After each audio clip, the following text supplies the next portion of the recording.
The topic is Malcolm X in New York. And of course, we're talking to Brother LLillard about Malcolm X in New York and some of the other experiences that you had. Why don't you continue your discussion and your first contact and your first meeting with Malcolm X? Well, you know, Harlem was for a little Southern boy was an amazing happening just to be in Harlem, you know, and look at the legend and the history, the Renaissance of Harlem, which I didn't know a lot about, but I was, as an engineer, as a scientist, you don't read a lot of literature. So, but I began to realize I didn't know much about literature, or really about the Harlem Renaissance.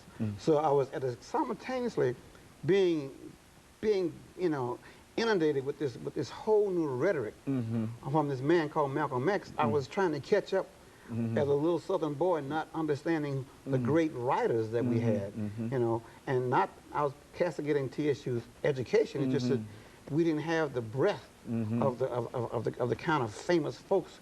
So I was beginning to read Ball and Claude McKay and all these incredible people I had never heard of. So you can imagine this little Southern boy trying to absorb and process all of this, you know. And there's Malcolm X. There's the Nation of Islam. This man's talking about the Honorable Elijah Muhammad has taught us that, the so-called Negro. I'm thinking, what is he talking about? Well, why didn't he talk like my ministers do? Why didn't he talk like Martin Luther King? And of course, about this time, it was time for the March on Washington. So in my section of Brooklyn, I'm getting involved, raising money, getting all the schools and all the daycare centers to get their buses aligned, and I'm being what I always do. I'm an organizer, I'm an engineer, I'm a layout man. I'm just busting my butt to make sure we have as many buses rolling out of my part of Brooklyn, which is East New York, right, and Bed-Stuy, to the March on Washington. And along about a month and a half before the March on Washington, Malcolm comes to us and say, why are you guys doing this? You're just little robots. They're going to tell you when to come into Washington, where to go in Washington, and when to leave. And that really made me mad, because I'm just working so hard to make this thing come about so we can prove to America that it's time for America to listen to us. And here this man is saying, you're a fool, you're a chump, you've been had, and I'm having to weigh this.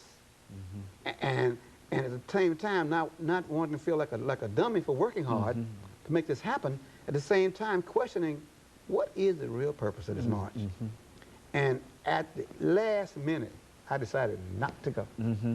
But I had to work all this time, raise all this money, and I'm glad I didn't, because one of my stalwart peers here, John Lewis, who was at the March on Washington, made a major speech, was part of the SNCC leadership, was told by the Kennedy boys and the liberal whites in the union movement what to say. So Malcolm was right. Malcolm was absolutely right. And that's exactly what happened. And you know what happened 3 weeks after the March on Washington? You can't forget that. The Birmingham bombing. Okay, Folks don't forget those two things together. And those are the same things that Malcolm said.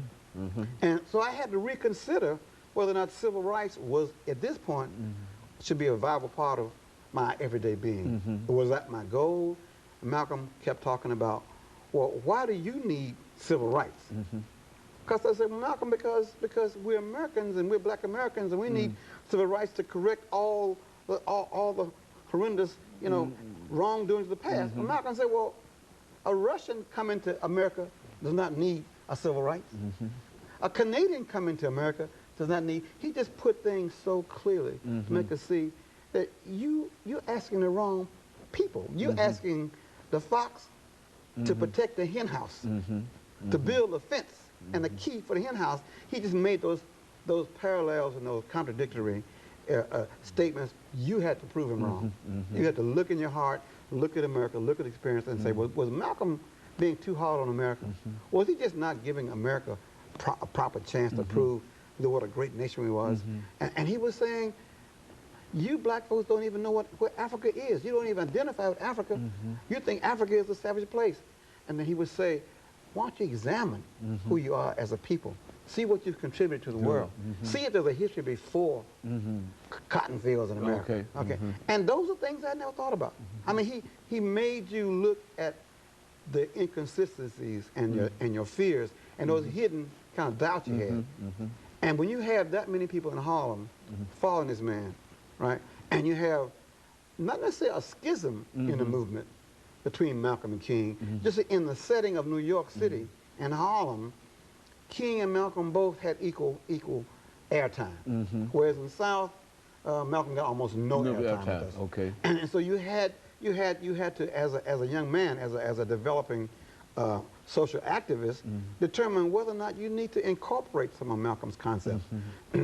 First of all, I had a joke with all the Muslims. I just love pork chops too much to be a Muslim. Okay. So that was my standard little joke. Well, why aren't you a Muslim? Why aren't you Islam? Well, I like pork chops. But that really wasn't the issue. I wanted to associate with them enough to inculcate some of their doctrine, some of their ideology, some of their ability to analyze where we are as a people in America, where we are as a people on the globe. What Malcolm did, he made me look at the globe.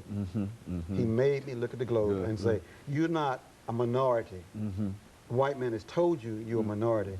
Who the minority is Caucasians, because on the world scheme, they are the minority. And he's saying all these things, and I'm saying, where does this man come off with this new kind of idea, this new paradigm of who we are, how we should function, how we should see ourselves, how we should create our language? I'll never forget the game he told me about pool. He said, you can't even play pool without being a racist. I said, what do you mean, Malcolm? He said, look at the game of pool. You start with all the colored balls together, right? You take a white ball and knock them all to pieces, knock all of them down, and he said, how you win the game? You knocked the 8 balls in the pocket. I mean, those are idioms and symbols he just made me look at, you know. And he just constantly made you understand you cannot accept the people who are saying, this is how we want you to stop oppression. If the oppressor is telling you how to stop oppression, he was saying, don't believe it, because he enjoys oppressing you. He would always say, if a man has his foot on your neck, don't take any recommendation for how to get his foot on your neck, because he's not going to do that. So again, that's the kind of feeding he kept giving me over and over again. And I constantly had to remind myself, Leo, you can't sit here and sing "We Shall Overcome" forever, you know. And so you had a personal contact with him. Yeah, all the time. As much as I could. I'd be close up on his speeches, and ask questions, and raise issues, you know. And of course, let us take this second commercial break, and we'll be back following this very, very short commercial break.